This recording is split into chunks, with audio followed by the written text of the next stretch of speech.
Vega y vengo del Ministerio de Transición Ecológica y Reto Demográfico. Soy subdirector de Análisis, Coordinación y Planificación.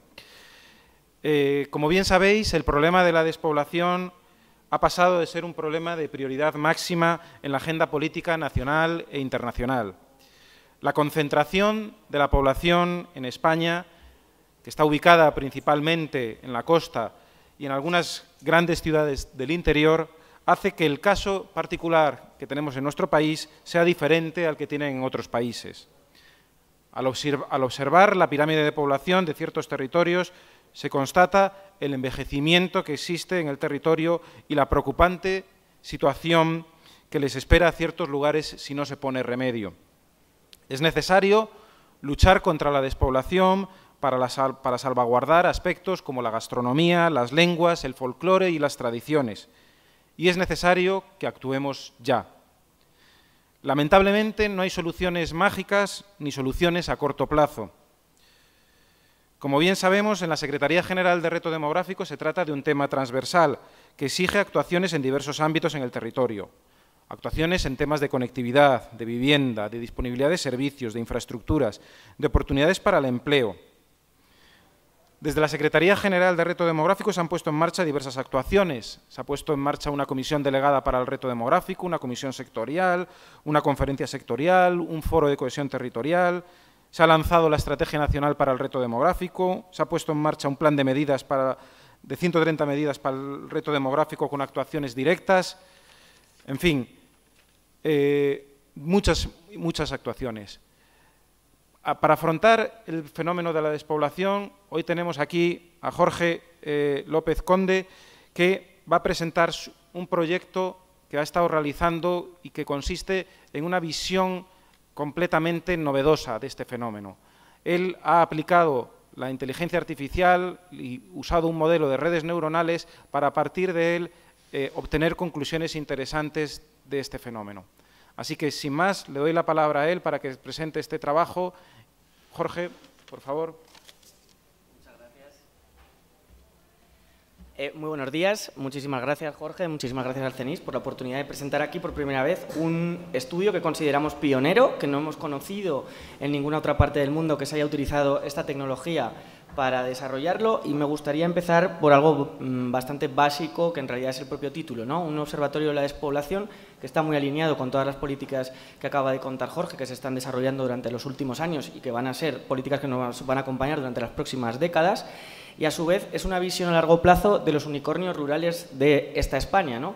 Que esto también es bastante importante para nosotros. Vamos a intentar analizar la problemática con nuevas tecnologías y vamos a intentar dar una solución o un ecosistema de soluciones de diferentes ideas, proyectos, startups, empresas que están trabajando en lo rural, desde lo rural, por lo rural y para la lucha contra el cambio climático y el reto demográfico de esta lucha contra la despoblación. Consideramos que esto también es algo único y novedoso, y lo que es fundamental para nosotros es estar aquí, presentarlo e intentar hacer esa transferencia de este conocimiento hacia vosotros para intentar ayudaros a intentar también desde esta visión apoyar en esas políticas, ¿no? Esto es importantísimo. Mi origen, yo vengo de aquí, soy de Boltaña, soy del Sobrarbe de Huesca, soy nieto e hijo de la despoblación de alguna manera.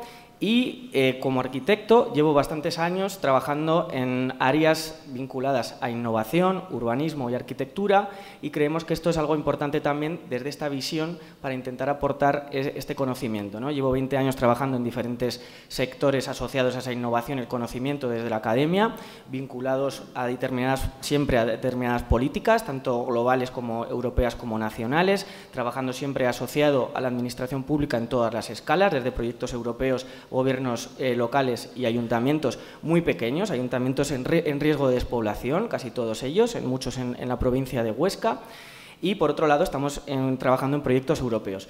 Esta presentación que os voy a hacer ahora, que es de donde yo procedo, de donde yo soy en realidad, surge de esa necesidad también, lleva muchísimos años trabajándose y investigándose, ¿no? Presento este libro de la despoblación del Sobrarbe, que ya hacía una pregunta muy interesante, que es ¿crisis demográfica o regulación? Este es un libro del 2001, que a su vez es una tesis que se desarrolló durante los años 90, ¿no? Y hacía un análisis increíble sobre ese proceso en esa comarca específica, ¿no? Durante ese proceso, que en muchos muchos casos se achaca a políticas que vienen quizás de la época de Franco, se producía esa paradoja de poblados de colonización o poblados que intentaban gestionar esa ruralidad desde otros puntos de vista y otros conceptos, ¿no?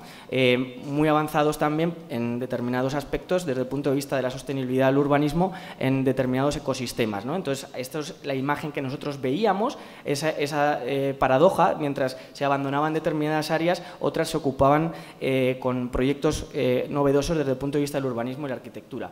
El origen de la despoblación no tiene una fecha exacta, esto es algo que también hemos analizado, hemos comentado estos días con Jorge, y tampoco va a tener una solución exacta, ¿no? Y este origen ya se lee en determinadas políticas de Felipe II, de Carlos III, donde ya hay esas primeras desconexiones entre lo rural y lo urbano, ¿no? Asociado a determinadas políticas, obviamente, de todo tipo, que tienen que ver también con cargas nominales, con imposiciones de impuestos, etcétera, que ahora mismo, no es casualidad tampoco, son uno de los debates que tenemos encima de la mesa, pero que si superponemos las propias políticas territoriales de la propia nación o del propio país, vemos que esas relaciones que puede haber entre la España de Felipe II o las sedes de las grandes empresas ya está, de alguna manera, o podría estar relacionado, ¿no? Estos son teorías, historias que todos conocemos o que hemos empezado a hablar. Os voy a contar ahora esta investigación, que es pionera en ese sentido por la utilización de la tecnología, pero el origen de ella. El origen de ella es una presentación que estábamos haciendo el año pasado para las manifestaciones de interés del propio MITECO frente al reto demográfico, que desarrollamos en colaboración, también transversal, que creo que es un poco el origen, entre ayuntamientos, universidades, comarcas, regiones, etcétera, ¿no? Esa manifestación planteaba de una manera a priori original, pero que luego se ha confirmado con todas las políticas que están aquí, dos líneas, ¿no? Una plataforma para analizar, comprender y mapear en tiempo real el problema global y multiescalar de la despoblación, que es algo que no existe ahora mismo, ni siquiera es un tema europeo y tampoco existe a nivel transnacional. Y luego, por otro lado, generar un laboratorio de futuros rurales, un ecosistema, poner en valor esas redes de activación de esos proyectos que se están desarrollando ya en lo rural, ¿no? Que esa innovación ya existe, para poder diseñar esos futuros rurales creando prototipos que se puedan escalar, prototipos que puedan fallar o no, y una vez que sepamos que funcionan, poderlos escalar a otros lugares, ¿no? Este es el origen, este es el lugar donde estamos, que es el origen de las leyendas del Pirineo, del origen también del Reino del Sobrarbe, que a su vez es el Reino de Aragón, etcétera, ¿no? En esa manifestación de interés ya veíamos que empieza a haber un hype, ¿no? De alguna manera, empieza a haber una burbuja también con el tema, hay muchísimos recursos, hay muchísimas voces, hay muchísimas personas que tienen poder para tomar decisiones al respecto y es difícil también coordinarlas, ¿no? Eso es complicado. ¿Por qué queríamos hacer esto? Los datos ya lo sabéis, también es parte de la presentación que hoy tenemos que hacer aquí, pero hay 3.000 pueblos completamente deshabitados en España, de 8.000, 3.500 en riesgo de despoblación, mientras que Francia no llega a 100 y Portugal e Italia tienen menos de 500, ¿no? Los datos son muy fríos. En muchas áreas de España la despoblación o las áreas o las densidades de población son similares a los desiertos del Sáhara o de Siberia, ¿no? Como es el caso del Sobrarbe, del lugar de donde vengo, ¿no? Pero luego tenemos otros problemas como la edad, los jóvenes que abandonan esos lugares, etcétera, etcétera. Esto todos lo conocemos, ¿no? Por primera vez también hemos visto estos años que se ha presentado una manera de representar este problema multiescalar, que esto es muy importante también porque es un problema económico, social y físico, y frente a esa problemática multiescalar se han empezado a presentar maneras de visualizar ese problema desde otros puntos de vista. Aquí tenemos a la derecha el mapa 174 que hace honor a ese artículo del Tratado de Funcionamiento de la Unión Europea que aboga por ese equilibrio territorial basado en esas áreas, en esas regiones que padecen desventajas naturales o demográficas graves, le falta decir las económicas, por ejemplo, que también coincide el mapa. Y sobre eso nosotros planteábamos en esta manifestación de interés que teníamos que rellenar estas políticas que están muy definidas, ¿no? En ese pasado, presente y futuro, a medio y largo plazo, para que llegaran a esos proyectos individuales, a esas razones de ser de esos habitantes de esos espacios, ¿no? Estas políticas que todos conocemos, de arriba abajo, desde los Objetivos de Desarrollo Sostenible, los Next Generation, el Long Term Vision for Rural Areas, que es una propuesta personal de la presidenta von der Leyen, y a su vez la nueva Bauhaus Europeas, que es otro proyecto personal de la presidenta von der Leyen, también que van a trabajar directamente sobre estos lugares, ¿no? Con políticas específicas y con presupuestos específicos. Quiero acabar de esta manera. Y, por supuesto, el MITECO con estas manifestaciones de interés asociadas a este plan de recuperación en muchos ámbitos y muchas escalas, ¿no? Esto es fundamental. ¿Cómo? Pues lo que os comentaba, hacer un observatorio y hacer un laboratorio, hacerlo en paralelo. El observatorio y el laboratorio tienen que estar conectados, tienen que medir ese impacto ambiental y social y volver otra vez a esos lugares para poder escalarse. Ese concepto multiescalar, que es físico, económico y social, tiene que estar definido con unos datos, tiene que estar trabajado con las instituciones, los gobiernos, pero también con fundaciones, ONGs que trabajan sobre el terreno y, por supuesto, los habitantes y las empresas, ¿no? Que son el motor, en realidad, de esos espacios, ¿no? Ese concepto multidimensional tiene que tener unas características que son locales, pero son globales y tienen que estar conectadas. Esto es muy complicado a día de hoy, ¿no? A su vez, tenemos una brecha digital, que somos conscientes todos de ella, que también hay que trabajarla. Y luego estamos viendo que este hype, esta burbuja que está habiendo, donde están habiendo muchísimas propuestas que es difícil mapear también y que es difícil tenerlas en el radar, pero que pueden ser muy válidas para que podamos activarlas en nuestros territorios, ¿no? Esto también es importante. A su vez hay laboratorios vinculados a la universidad que llevan trabajando muchos años con todas estas políticas europeas que vienen ahora, que van a ser más aceleradas, vinculadas a sostenibilidad, a formas de habitar esos ecosistemas, etcétera, ¿no? Y a la vez hay otras fórmulas de vida alternativas que ahora mismo parece ser que la Unión Europea va a trabajar sobre ellas, como pueden ser las ecoaldeas, ¿no? Nosotros trabajábamos en esta manifestación de interés intentando mostrar todo esto que existía para intentar hacer ese cambio del ego al eco, ¿no? De ese diagrama piramidal, ese diagrama circular, vinculado a la economía circular, de todos estos modelos, y a su vez hacíamos propuestas desde el punto de vista de la arquitectura hacia dónde tendríamos que investigar, ¿no? Para saber qué estaba sucediendo en lo rural, ¿no? Y acabar proponiendo ese laboratorio con una mezcla de diferentes propuestas que pudieran desarrollarse en esos lugares con este dinero de Europa que va a venir en todas estas líneas que comentábamos, intentar activarlas, valorar si eso tiene éxito o no para poder escalarlas, ¿no? Creemos que esta es una de las únicas fórmulas que puede haber, ¿no? A su vez, desarrollamos una metodología y pensábamos que quien tendría que activarlo esto sería ese ecosistema donde tendrían que estar esas instituciones, esas universidades, esos hubs de innovación, de empresas sociales, por supuesto, y asociado a ello, pues todos los actores que estuvieran en cada uno de los territorios, porque esto también es importante, ¿no? La especificidad de cada uno de ellos. Cuando la Unión Europea habla del 2030, el Long-Term Vision for Rural Areas es para el 2040, ¿no? Esa visión a largo plazo que está liderando la presidenta, pero puede ser el 2050. Tenemos que plantear proyectos a muy medio y largo plazo. Esto también es un problema en la administración, como todos conocemos, y en esta propuesta que hacíamos valorábamos estas fechas, ¿no? Esta propuesta viene asociada o planteada y con el apoyo del MIDMA, del Ministerio vinculado a Agenda Urbana, estaba presentada por el Observatorio 2030 del Consejo Superior de Arquitectos de España, firmada por ellos, desarrollada por nuestro equipo, y en ella estaba la colaboración del Gobierno de Aragón, que es el propietario de ese pueblo que veíais en la foto, de Morcat, por supuesto la comarca del Sobrarbe, el ayuntamiento local, y luego estaban universidades como el IED, Universidad Politécnica de Cartagena, que están trabajando sobre ello, ¿no? Y universidades o fundaciones asociadas como la European Climate Foundation, que es el documento que vengo a presentaros ahora, y el Origen fue un grant que nos han entregado para investigar sobre ello, ¿no? Y ese observatorio de la despoblación que os vengo a presentar con esta forma de trabajar que es novedosa y pionera, quiere hablar sobre ese contexto histórico, ¿no? Según la Real Academia Española, lo rural es lo relativo a la vida del campo y las labores asociadas en oposición a la ciudad. Esto es lo que dice la propia definición. O sea, está hablando de una oposición, está hablando de elementos contrapuestos. Esto yo creo que hay que modificarlo, ¿no? Ya en sí misma, la propia definición, y que hay que trabajar por ello, ¿no? Ese contexto histórico, como os decía, no está muy claro ni siquiera el origen. Pues podemos ver políticas de Felipe II intentando revertir ese fenómeno de la despoblación, y luego empieza a haber ya una línea, como decíamos, de proyectos europeos que van súper claros en ese trabajar a medio y largo plazo, implicando a muchos actores, y que la arquitectura, el urbanismo o la ecología o las ingenierías, por ejemplo, el diseño, estén ya en esos lugares, ¿no? Trabajen con prototipos en esos lugares para luego poder escalarlos.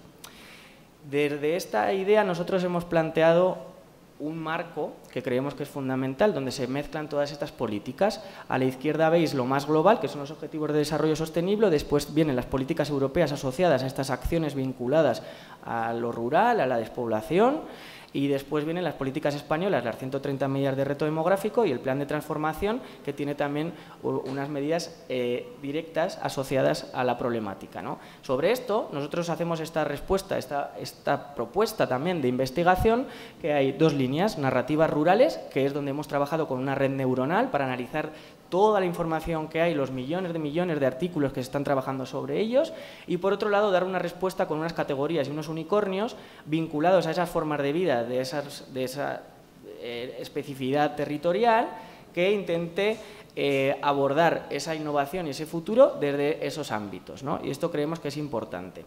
¿Cómo trabajábamos? Bueno, como hemos trabajado con una red neuronal. Este es el cerebro y esto es Internet. Digamos que con toda la información que tenemos ahora, intentar abordarla con nuestros sesgos cognitivos o nuestros límites es muy complicado. Esto nosotros lo vimos enseguida durante otras investigaciones que hemos estado haciendo otros años en la Fundación Norman Foster, que yo fui director del Departamento de Diseño y Tecnología. Trabajábamos con problemas muy complejos como el de los slums, el de la gente que vive en chabolas, etcétera, con la ONU, el MIT, etcétera. Y ahí ya en nuestras propias investigaciones veíamos que había un sesgo cognitivo, un sesgo de límites. No podíamos abarcar tanta información. Entonces, desde ese momento yo ya empecé a pensar en que teníamos que trabajar con tecnología. Y gracias a la European Climate Foundation hemos tenido este grant para poder trabajar con esta tecnología. Esta tecnología, una red neuronal, es una especie de base de datos que lanza luego bases de datos. Nosotros hemos introducido 3.000 artículos de todo tipo, papers, tesis, todo lo que hay sobre la cátedra de despoblación en la Universidad de Zaragoza, el CEDAR, todo lo que ha hecho, por ejemplo, la cadena SER, que tiene un apartado específico sobre despoblación. Hemos introducido toda la información que podíamos, esos 3.000 artículos.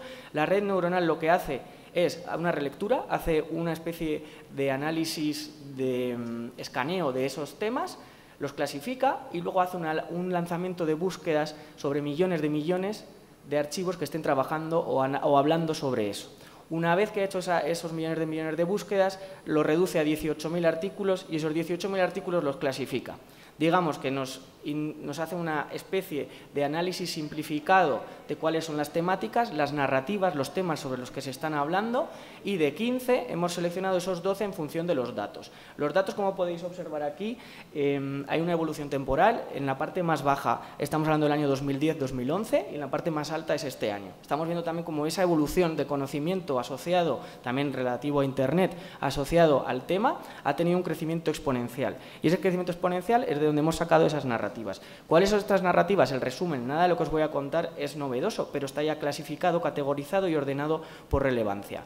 El punto número 1 es que lo rural es una oportunidad. Esto todos lo hemos vivido, todos los que pertenecemos a lo rural sabemos que hay oportunidades y que cada vez hay más oportunidades, ¿no? A su vez, esas oportunidades están asociadas a la sostenibilidad, a un equilibrio con el ecosistema y con los lugares de procedencia de esa propia sostenibilidad, ese entorno, esa economía circular que todos hemos vivido, que es el origen de esa propia ruralidad, ¿no? De alguna manera. Pero por otro lado vemos que es un sistema independiente, que funciona de forma independiente. Y no es casualidad que la Unión Europea haya puesto el foco en lo rural, viendo los análisis de las elecciones de diferentes países. Y esto es algo que tampoco tenemos que evitar. Lo rural, sin lugar a dudas, tiene ahora mismo un impulso institucional, sin lugar a dudas tampoco por todos los presupuestos que se están relacionando, porque lo rural es político. Y ante eso hay que ejercer políticas, ¿no? Para tener esos reequilibrios también con esas formas de vida. Sin embargo, hay una resistencia a la comunidad, todos lo sabemos. Lo rural es muy difícil de introducir en determinados cambios, incluso cuando tú vas a vivir allí. Los habitantes rurales de esas comunidades pequeñas tienen un mayor control y presión sobre ese desarrollo que en otros lugares. Sin embargo, tiene cosas muy, muy positivas, como el liderazgo de la cadena alimentaria con todo lo que supone para el sector primario a nivel europeo, ya no solo nacional, por supuesto. Luego hay una imagen aspiracional, una imagen romantizada, una imagen nostálgica, idealizada, que también tiene algunos problemas luego a la hora de personas que de la ciudad van a vivir a lo rural, ¿no? Y aquí entramos ya en temas que particularmente nos interesan, que creo que son origen de posibles futuros de políticas, como por ejemplo hay una innovación arquitectónica vinculada a unas tradiciones que ahora se están actualizando, están poniéndose en valor, ¿no? Hablamos de todo tipo, desde la arquitectura del barro a los tejados de centeno. O sea, estamos hablando de nuevos materiales asociados al upcycle, al reciclaje, etcétera, que tienen valor, ¿no? Y esa construcción y esa reconstrucción se tendrá que hacer con esos conocimientos locales, no con la imposición de modelos de la ciudad o modelos de ciudades en lo rural, ¿no? Por otro lado, existe o se está desarrollando una ciudad rural basada en las nuevas tecnologías. Esto es súper importante también, seguro que lo vais a ver o lo vais a oír muchas veces durante este congreso, asociado a oportunidades vinculadas a prosperar con esas nuevas tecnologías, ¿no? Que al final tendrán que ser lo que tendrán que hacer que puedan desarrollarse esas nuevas generaciones, que nunca hay que perder el foco, eso es lo más importante, y al final los niños tendrán que ser los que puedan volver a rehabilitar o habitar esos espacios, ¿no?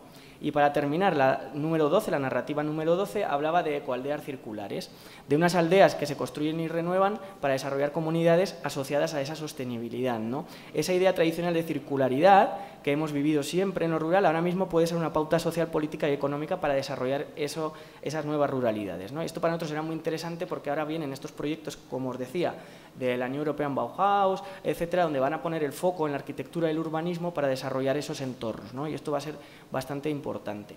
Estas son las narrativas, esto es lo que nos ha dicho la red neuronal, esto es lo que ahora tenemos una seguridad de que estos son los temas que se han hablado, se han analizado. Y sobre esto nosotros intentamos dar una respuesta, una propuesta de cuáles son 200 ideas, proyectos, startups, empresas que están trabajando en lo rural, sobre lo rural, contra el cambio climático y frente al reto demográfico, ¿no? Y en estas categorías nosotros lo hemos hecho vinculado a ese diagrama que veíais anteriormente de qué es lo que necesita una persona para vivir y habitar ese entorno, y esas categorías son alimentación, educación, energía, nuevas economías, infraestructuras, construcción en sí mismo, economía circular, agua, agricultura y hábitat. Pueden ser otras, podemos hacer una investigación sobre cualquier otras necesidades, pero creemos que este sería un buen ecosistema para sentarnos a hablar en una mesa, ¿no? Hemos hecho además una comparación entre cada una de ellas. Esto es un documento, por supuesto, que lo presento aquí y me encantaría compartirlo con vosotros, es decir, tenemos una web y me encantaría poder sentarme y hablarlo y desarrollarlo, ¿no? También ampliarlo incluso. Y estas 200 startups que os voy a presentar muy rápido, obviamente, están asociadas a ese enfoque rural, ese cambio climático y a ese trabajo para soluciones climáticas vinculadas a los objetivos de desarrollo sostenible y al reto demográfico. Lo que os voy a enseñar también, ese mapa original que veíamos, está referenciado aquí de alguna manera. Desgraciadamente, entre comillas, estas 200 ideas de startups y proyectos están en estas áreas, ¿no? Y esto también quizás hay que reequilibrarlo, ¿no? Las 200 startups, no voy a entrar en ellas, están asociadas a todos estos temas. Esto ya lo podremos ver o analizar en otro momento, mucho más tranquilo, pero lo que me gustaría acabar es con ese ecosistema de esas 200 startups, que es lo que consideramos que sería una oportunidad poder sentarnos en una mesa con ellas, con las instituciones y asociados a estos presupuestos que van a venir durante estos años para intentar desarrollar estos prototipos en esos lugares que requieren de esta visión, ¿no? Por ejemplo. Entonces, estas 200 startups acaban para nosotros en este diagrama, que es ese ecosistema de unicornios que asociado a estas categorías son lugares o áreas de conocimiento en las que deberíamos quizás sentarnos a hablar de estos futuros, ¿no? Y a trabajar en esos desarrollos asociados a estos presupuestos, ¿no? Hemos hecho una comparación desde las ideas más disruptivas a las ideas que ya están funcionando en las áreas, por supuesto, y lo que nosotros queríamos, lo que nos imaginábamos es que este lugar, Morcat, que está así hoy en el 2020, que tiene el Parque Nacional de Ordesa, está en una de las zonas más bonitas quizás del país, más protegidas, patrimonio mundial, pudiéramos desarrollar prototipos que veríamos si funcionan o no funcionan en cada uno de esos temas que estamos trabajando para ver si estas soluciones pueden funcionar y una vez que funcionen podemos escalarlas a otros territorios. Esto es lo que nos gustaría hacer, que fue el origen con la manifestación de interés, lo que nos gustaría continuar en los próximos meses y años, ¿no? Y muchísimas gracias por vuestro tiempo.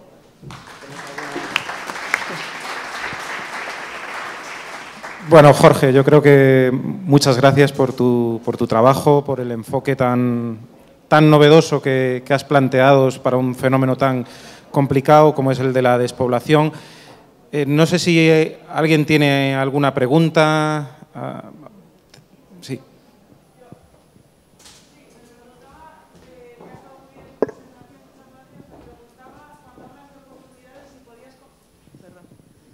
Hola, soy Concepción Antón, trabajo en la Gerencia de Informática de la Seguridad Social, pero este tema me toca muy particularmente porque yo soy de pueblo, vengo de un pueblo que bueno, yo me crié en un pueblo, fui a la escuela a otro pueblo, he vivido muy de cerca esta despoblación y me entristece enormemente porque mis padres están haciendo mayores y bueno, veo que es una aldea en la que hay cada vez menos personas y me parece todo toda esta presentación muy interesante, pero cuando es cuestión de oportunidades, me gustaría saber qué oportunidades.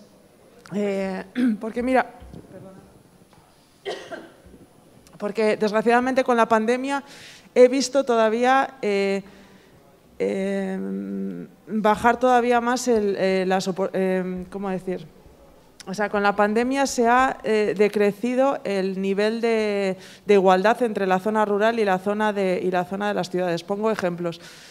Yo creo que para que en las zonas rurales la gente se vaya a vivir, tiene que tener los mismos servicios que en las ciudades. O sea, porque es lo que dices tú, que está muy romantizado el irte a un pueblo, a una casa rural de vacaciones, pero luego vivir allí es otra historia. Por ejemplo, mi madre tiene 80 años, les han quitado los médicos que antes venía un médico todas las semanas al pueblo, ahora ya se tienen que ir. Tienen que pedir cita en otro pueblo, irse a otro pueblo. Los trenes que anteriormente pasaban por la zona también se han disminuido. Entonces, no sé cómo veo esas oportunidades, o sea, venir más oportunidades. No lo visualizo. Claro, es que el problema, como tú misma has planteado, es multiescalar, es de difícil solución, pero una de las respuestas que te podría dar como muy rápidas, concretas a uno de esos temas, es que no podemos hacer una visión del siglo XIX sobre infraestructuras. Por ejemplo, entonces va a ser muy difícil que vuelva a haber médicos en cada uno de los pueblos. Lo que va a ser más fácil es que aprovechemos tecnologías actuales de medicina que hay digital o hospitales digitales en esos contextos y aprovechemos estas oportunidades, entre comillas, de presupuestos europeos que va a haber sobre innovación, sobre territorialidad, etcétera, para aplicar estas innovaciones. Eso sería una de las soluciones.